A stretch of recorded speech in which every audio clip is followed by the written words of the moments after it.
poor basket weaver named Jethro stood at the edge of that very canyon.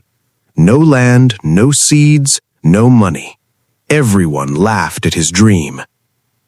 Yet, having problems and uncertainty, he turned that faint whisper of a plan into a flourishing reality that saved everyone around him.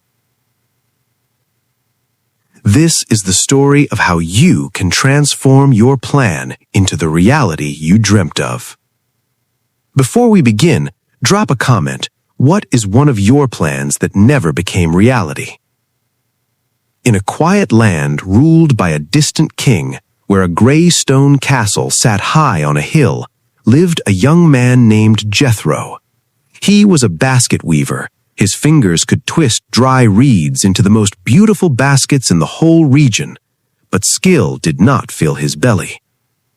Most nights Jethro went to sleep with hunger gnawing at his insides, the empty bowls of his family stacked by the door. One evening he looked at the small rocky patch behind his hut, and a plan took root in his heart. What if I could turn this useless ground into a garden? Not a dreamer's wish, but a real food-giving garden, the kind that could end his poverty. He whispered the plan to himself, and even though it seemed too big, a tiny fire was lit. But a plan alone could not silence the cries of an empty stomach. The very next week, Jethro's widowed mother fell gravely ill. Her body, weakened by years of too little food, could not fight the fever. The village healer asked for coins Jethro did not have. He wove baskets day and night, his fingers bleeding, but the few copper pieces he earned were barely enough for a handful of dry grain. He watched his mother shiver on her straw mat, and a helpless rage burned in his chest. He had promised her once that life would get better, yet every year poverty tightened its grip. Shame coated his throat like dust. One evening, a neighbor who once shared his table walked past without meeting his eyes. Jethro realized poverty had not only stolen his strength, but his place in the community. People see a hungry man and they turn away, as if hunger were a disease. That night, he knelt by his mother and made a silent vow. The plan for a garden would not stay a plan. It had to become real, not for pride, not for glory, but because if nothing changed, the people he loved would slip away. The anger inside him became a desperate, unshakable need. A plan that solves survival is not a dream, it is a duty.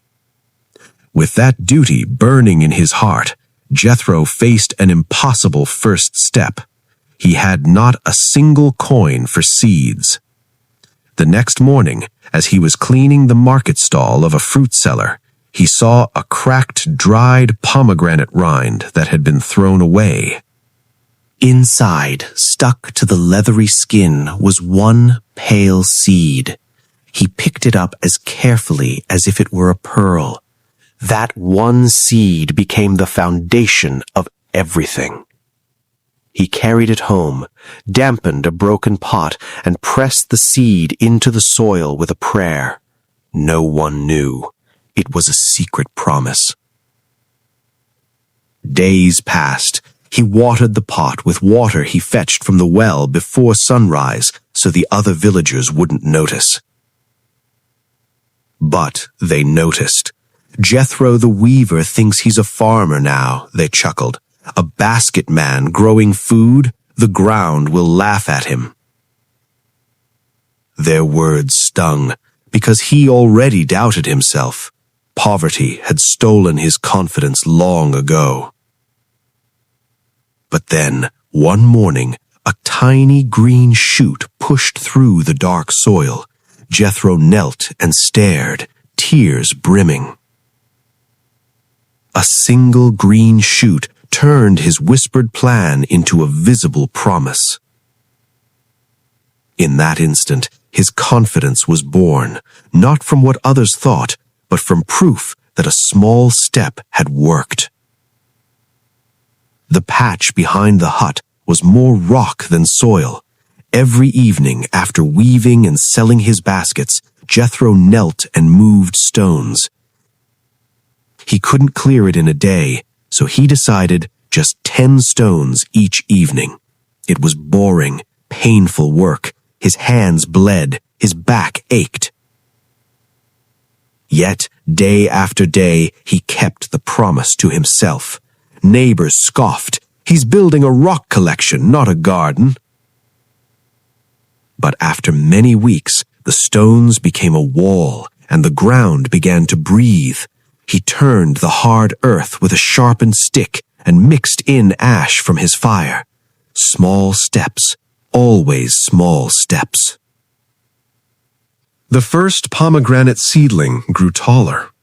Jethro saved seeds from every vegetable scrap, a tomato slice, a pepper top, and nurtured them in old baskets lined with leaves. When they were strong enough, he transplanted them into his cleared ground. His first tiny harvest was a handful of radishes. He gave one to his mother, and the smile on her face was a feast. That success, tiny as it was, made him stand straighter. He was no longer just a basket weaver scraping by. He was a man who could turn a plan into food. Confidence became his second crop. A widow named Martha lived 2 huts away. She had even less than Jethro. One afternoon, instead of keeping all his extra seedlings, he gave her 5 strong tomato plants and showed her how to plant them. Then the children of the village grew curious. Jethro didn't turn them away. He taught them to push seeds into the soil and cover them gently. Without realizing it, he had become a leader. People began to look at him not with pity, but with hope. His quiet consistency was now guiding others. Leadership, he discovered, wasn't about loud speeches. It was about handing someone a seedling and saying, "You can do this too." The village miller, a greedy man named Eben, saw people buying less grain because Jethro's garden was feeding them. Furious, he crept over one night and dumped a cartload of gray ash and refuse on the tender plants. In the morning, Jethro found the mess and felt his heart crack. It could have broken him. But as he stood in the ruin, he remembered a truth his grandmother once spoke. Waste can become food for the earth.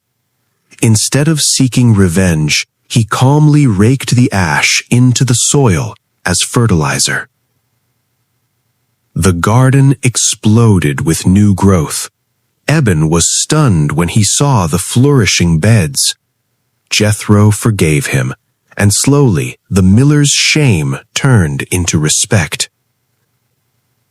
Plans tested by hardship grow roots deeper than comfort ever could. A broken relationship began to mend, and later, Eben became the garden's biggest protector. One summer, a terrible drought seized the land. The castle's wells ran low, village gardens withered. But Jethro's garden stayed green. Why? Because every day for years he had buried kitchen scraps and straw to hold moisture.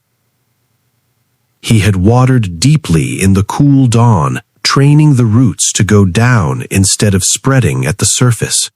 Those tiny daily habits had created a reservoir of life underground.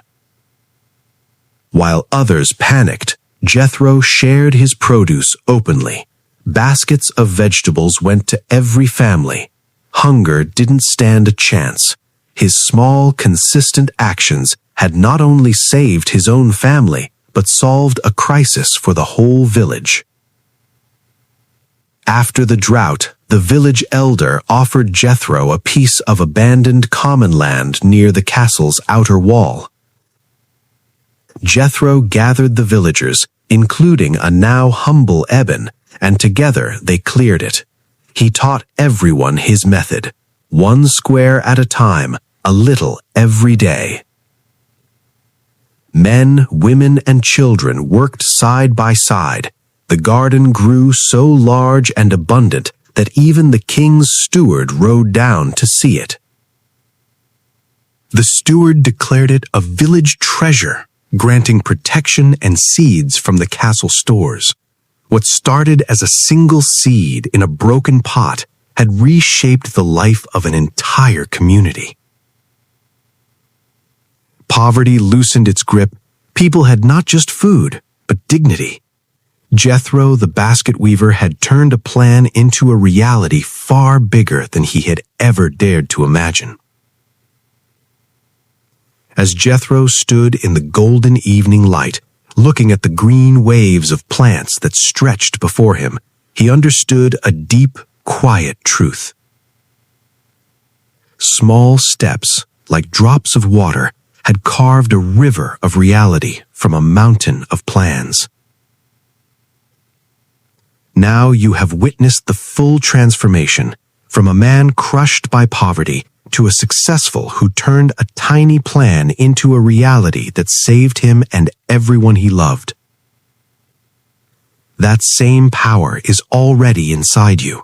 Your plan, your dream, no matter how impossible it looks right now, can become your reality too. All it asks is one small, stubborn step, repeated until the world bends.